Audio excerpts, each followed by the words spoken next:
General గా వర్మ గారిని చూస్తే పాత సినిమాలు ఏవైనా శివ గాని ఇంకా అవన్నీ క్షణం క్షణం ఇలాంటి సినిమాలన్నీ కూడా మనకి ఒక మూమెంట్ లో తీసుకెళ్లి ఒక హైప్ ఇచ్చిన మూవీలు ఎందుకు సడన్ గా చేంజ్ అయిపోయారు అనుకుంటున్నారు వర్మ గారు? అంటే ఆయన ఒకప్పుడు రాముడు మంచివాడు అండి ఆయన.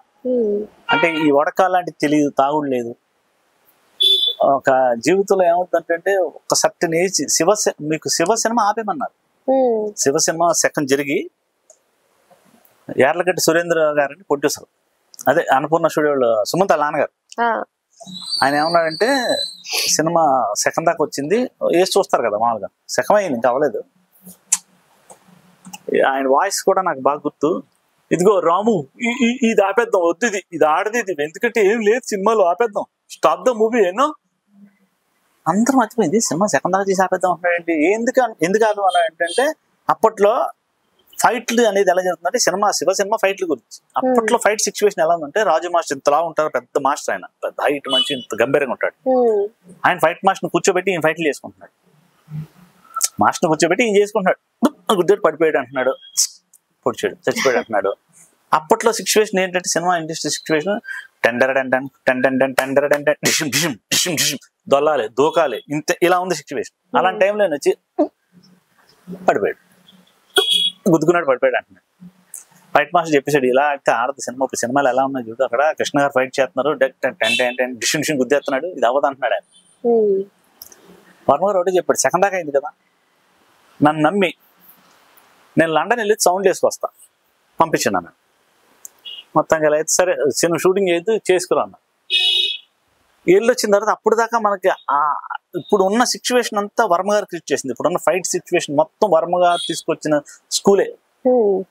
మీకు శివ సినిమాకు ముందు ఫైట్లు, తర్వాత ఫైట్లు మీరు సినిమాలు చూస్తూ ఉంటే చాలా డిఫరెంట్ కనపడుతుంది అన్నమాట. మారిపోయింది. అంటే నిజంగా జరిగితే ఏమంటుంది, నిజంగానే ఇప్పుడు ఎవడన్నా కొట్టుకుంటే డిషన్ డిషన్ అని ఉండదు. వర్మ గారి స్కూల్ న్యాచురల్ స్కూల్ అన్నమాట.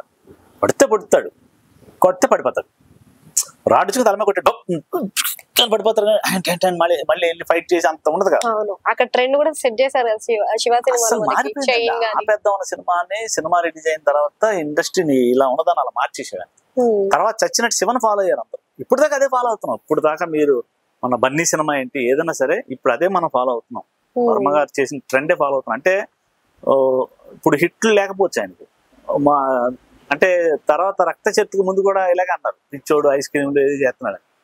రక్త చరిత్ర ఒక్క సినిమాతో మళ్ళీ తిప్పాడు. ఇప్పుడు ఆయనకి ఏమవుతుందంటే ఉండే కొద్ది ఒక ఇంట్రెస్ట్ అనేది తగ్గుతుంది. ఒక పాయింట్ వచ్చి ఆయన వ్యూలో ఏంటంటే జీవితాన్ని ఎంజాయ్ చేయాలి, అంటే సగం జీవితం సంక్రాంతి పోయిందని ఫీల్ లో ఉంటాడు ఆయన. అప్పట్లో మాకు శివ టైంలో మీకు తెలియదు, ఒక ఏమీ తెలియదు ఆయనకి అసలు. అంటే ఒక ఏమంటారు, తాగుడు లేదు, సిగరెట్ ఎలాగ అలవట్లేదు ఆయనకి, ఈ కాఫీ కూడా లేదు, ఏమి లేదు, ఏదో సినిమా సినిమా సినిమా సినిమా. తర్వాత కొన్ని హిట్లు ఇచ్చేదాకా అలాగే ఉన్నాడు. తర్వాత ఇప్పుడు ఏమైంది అంటే నా జీవితం అయిపోతుంది, నేను ఏదో ఎంజాయ్ చేయాలి, నా స్వార్థపడిని చెప్తాడు ఆయన, నేను స్వార్థపరుడిని, నన్ను నేను ప్రేమిస్తాను. అలాంటి వ్యక్తిని మేము పనిచేయడం అదృష్టం ఉండాలి అలాంటి వాళ్ళతో.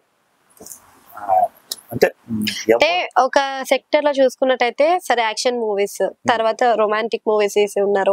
ఇప్పుడు చూసే మొత్తం పొలిటికల్ కి వెళ్ళిపోతున్నారు. ఇక అది కూడా పవన్ కళ్యాణ్ కి యాంటీగా చూసారు కదా మీరు యాత్రలో, అలా ఎలా తీసారు అనేది కూడా మీరు క్లియర్ కట్ గా చూసారు. పవన్ కళ్యాణ్ ఆయనకి నచ్చిందని చేస్తారు. ఆయన భయపడే వ్యక్తి కాదు. రేపొద్దున అరెస్ట్ చేసి లోపల వేస్తాను భయపడ్డు. అక్కడికి వెళ్ళి ఏం చేయలేదు. మీకు ఊసల గురించి, జైలు గేట్ గురించి చెప్తాను. It's not a love story ఒక సినిమా, బాంబే అర్ధరాత్రి 2:30 ఫోన్ చేశాడు. పొద్దున బాంబే వచ్చాడు. సార్ టికెట్ వాళ్ళు వేస్తారు, మేనేజ్ చేస్తారు, పెట్టాడు. అయిపోయింది. ఎవరో పొద్దున కారు టికెట్ తీసుకుని వచ్చారు, ఇక్కడ బాంబే వెళ్ళిపోయాం. అక్కడ బాంబేలో జరిగిన ఒక నిజమైన కథ అంటది. యాక్చువల్లీ ఒక అమ్మాయి ఆర్టిస్ట్ గా ట్రై చేద్దాం వచ్చి అక్కడ ఉంటే ఒక అసిస్టెంట్ డైరెక్టర్ అమ్మాయిని ఏదో ట్రాక్ చేసాడు. వాడిని ముక్కలుగా నరికి ట్యాక్ చేసి అక్కడ పడేసింది. ఇది కథ. ఆ ఇల్లు ఒరిజినల్ ఉంది అక్కడ. ఆ ఇల్లు చూపించి ఇది పోలీసులు లాక్ చేశారు కృష్ణ, ఈ ఇల్లే కావాలి మనకి, ఇలాంటి సెట్ వేసేసుకున్నాం అని చెప్పాడు. సరే సార్ ఓకే అనుకున్నాం. నేను అన్నట్టు సెట్ వేయడం, మళ్ళీ దానికి 40-50 లక్షలు ఖర్చు. ఈ ఫ్లాట్ పక్క ఫ్లాట్ ఒకేలా ఉంటాయి కదా, ఆ ఫ్లాట్ తీసుకున్నాం. ఆ ఫ్లాట్లో ఉన్నాడు, ఏం చేద్దాం అన్నాడు. 5 స్టార్ హోటల్ రూమ్ వేయండి వాళ్ళకి, మీకు 50 లక్షలు అయ్యింది, ఏముంది మీరు ఎన్ని రోజులు చేస్తారు, 15 రోజులు మహా అయితే పెట్టేశారు అన్నమాట. ఆ రూమ్ తీసుకుని అందరూ షూట్ చేసాం.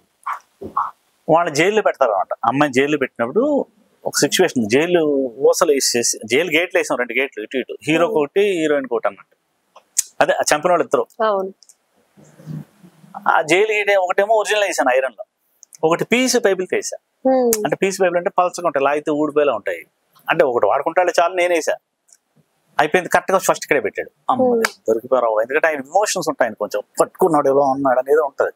ఏదో చేస్తాడు బాబు లేనిపోదాం అనుకుని టక్కన ఆయన దాన్ని చేసాడు. ఇదేంటి భలే ఉంది ఇది, కృష్ణ కృష్ణ ఓపెన్ చెప్పండి అని చెప్పి అంటే నన్ను తిడతాడు అనుకున్నాను. కెమెరా స్లోగా వెళ్తా ఉంటుంది కృష్ణ, ఆ దగ్గరికి వెళ్ళినప్పుడు నువ్వు ఆ 2 రోజులు కొంచెం అలా లాగు, నేను లోపలికి వెళ్ళిపోతాను కెమెరా అన్నాడు. ఎవరికి ఉంటుందండి ఇలా థాట్ ఆలోచన? మీకు అర్థమైందా? కెమెరా ఇప్పుడు జూమ్ అంటే లోపలికి జూమ్ వెళ్ళటం వేరు, కెమెరా అలాగా జైలు నేను ఊసలు 2 లాగా లోపలికి వెళ్ళిపోయి అమ్మ కళ్ళ దగ్గరికి వెళ్ళిపోయాడు అలా పట్టుకుని. అంటే అంటే మనం చేసిన ఎదవని కూడా ఆయన వాడేసుకున్నాడు. అది ఖచ్చితంగా ఇంకోటి ఏంటి ఊగుతుంది ఏంటిది, వాట్ ఇస్ నాన్ సెన్స్, నాకు పట్టుకున్న ఎమోషన్ ఫీల్ అవుతుంది కదా అమ్మాయి. అసలు నాకు ఆశ్చర్యం, అంతే టెక్నికల్ గా తెలిసినవాడు ఎక్కడికి వెళ్ళినా టెక్నీషియన్.